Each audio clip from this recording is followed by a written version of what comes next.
Walang sayang sa pinya. Nung mabalatan ko, pinili ko yung malinis. Pero ito ginagawa lang doon sa mga wala daw fertilizer. Walang gamot na ginamit sa pagtatanim.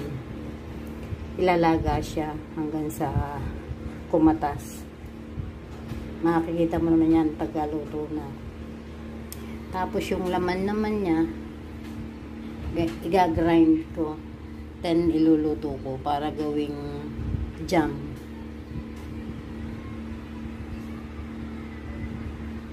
Pinili ko lang nga pala dito yung magandang parte ng balat. Pero mga balat to, ayan. Malinis yan. Lalaga lang. Ayan, pinabubulakan ko na siya.